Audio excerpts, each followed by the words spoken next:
फिर दिन हुआ,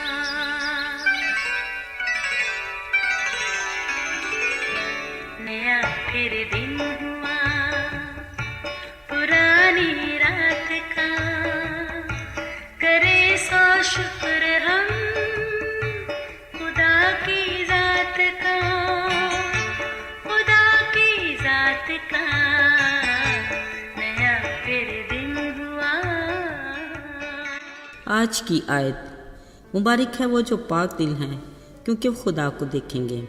मत्ती 5 बाब 8वीं आयत। अजीज़ो, मत्ती रसूल ने अपने अंजीली हिस्से में यीशु मसीह के पहाड़ी वास को बड़ी खूबसूरती के साथ तहरीर किया।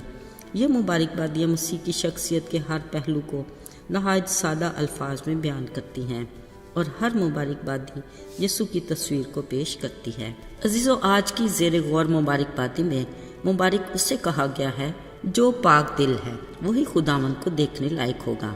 मतलब ये कि अगर हम अपने आसमानी बाप को देखने और उसकी रफ़ाकत में रहने की आरज़ू रखते हैं तो हमें अपने दिलों को हर तरह की बदी और गुनाह से पाक करना है, क्योंकि कलाम में लिखा है पाक हो इसलिए कि मैं पाक हूँ। सो हमें खुदावंद से मिलने के लिए पाक होने की ज़रूरत है। अजीज़ो, यकीनन याद होगा कि इब्तदाई इंसान आदम और हवा को खुदा उस वक्त तक मिलने आता था जब तक वो पाक थे, मगर जैसे ही वो गुनाह के बायस नापाक हुए, पाक खुदा से उनका मिलाप ख़त्म हो गया। याद रहे, वो गुनाहगार को तो प्यार करता है मगर गुनाह को वो देख नहीं सकता। अजीज़ो, आइए ज़रा चंद लम्हों के लिए खोपड़ी के मकाम पर चलते हैं जहाँ यीशु को मसलूब किया गया। खुदा का इकलौता बेटा यीशु वो पाक और बेऐब बरा था, जिसने मेरे और आपके यानी हम सब गुनाहगारों के लिए अपनी जान कुर्बान की। यहाँ एक वक्त ऐसा आया कि यीशु ने कहा, आए मेरे खुदा, तूने मुझे क्यों छोड़ दिया। ये फ़िक्रा यीशु के साथ सलीबी कलमों में से एक है। अब सवाल ये है कि यीशु को क्यों ये कहना पड़ा कि आए खुदा, तूने मुझे क्यों छोड़ दिया। वो इसलिए कि इस वक्त हम सब के गुनाह उस पर पड़े थे। इन्हीं गुनाहों के बायस यीशु को बाप ने कुछ वक्त के लिए छोड़ दिया। मेरे अजीज़ों, जबकि यीशु मसीह बजाते खुद पाक हस्ती था, अपनी ज़मीनी ज़िंदगी में उनका किरदार बेदाग था।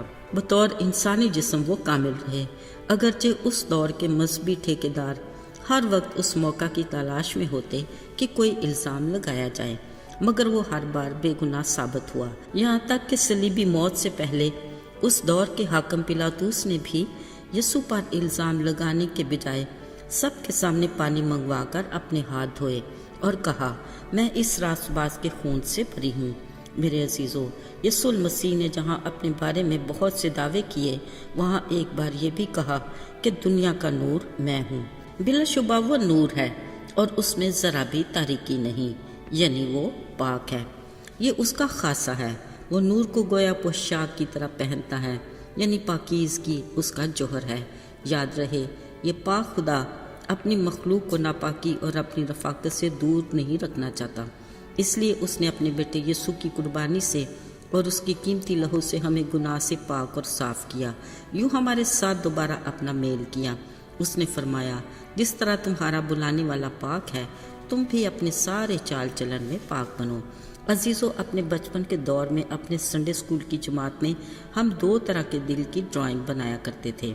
एक वो दिल जिसमें गुस्सा, झगड़ा, हसद, बुग़्ज़, लालच, धोखा और हर तरह का गुनाह भरा होता था। फिर जब हम अपने गुनाहों का इकरार करके यीशु को अपना नजात दहिंदा कबूल करते हैं तो दूसरी बार दिल की ड्राइंग में सलीब का निशान बनाया करते थे।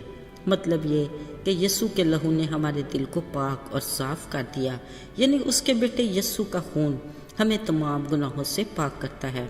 अजीज़ों, हमें अपने बाप खुदा से दोबारा मिलाप और रफ़ाकत रखने के लिए पाक दिल की ज़रूरत है। दाऊद नबी ने भी यही कहा, ज़ूफ़े से मुझे साफ़ कर तो मैं पाक हूँगा, मुझे धो तो मैं बर्फ़ से ज़्यादा सफ़ेद हूँगा। अजीज़ों, एक बार फिर दाऊद अपने खुदा से पाक दिल हासिल करने की दरख्वास्त करता है कि आए खुदा, मेरे अंदर पाक दिल पैदा कर और मेरे बातन में असर मुस्तकीम रूह डाल। यकीनन जब हमारे दिल में खुदा का रूह होगा तो फिर वहाँ बदी ठहर नहीं सकती। खुदा के कलाम के मुताबिक हमारा बदन पाक खुदा का मक़दस है जिसमें उसका रूह बसा है। लिहाजा अपने बाप की रफ़ाकत में रहने के लिए इस मक़दस को पाक ही रहना चाहिए। याद रहे, दिल की पाकीज़गी को बरकरार रखने के लिए दाऊद ने बड़ी खूबसूरत बात कही कि आए खुदा, मैंने तेरे कलाम को अपने दिल में रख लिया है ताकि मैं तेरे खिलाफ गुनाह ना करूं। याद रहे, अपने बाप से मिलाप को बरकरार रखने और रफ़ाकत में जुड़े रहने के लिए हमें उससे बातें करने की ज़रूरत है ताकि हमारे दिल की पाकीज़गी कायम रहे। हमें दाऊद की तरह इस हकीकत को अपनी निगाह में रखते ये कहना है कि अगर मैं बदी को अपने दिल में रखता तो खुदावंद मेरी ना सुनता। आइए दुआ करें। आए हमारे आसमानी बाप, तू जो पाक है, तूने हमें अपनी रफ़ाकत में जोड़े रखने के लिए अपने बेटे यीशु के लहू से पाक किया। अपने बड़े फजल से हमें इसी रिश्ते में साबित कदम रख ताकि हम मुबारक कहलाएं। यीशु के मुबारक और बाबरकत नाम में मांगते हैं, आमीन।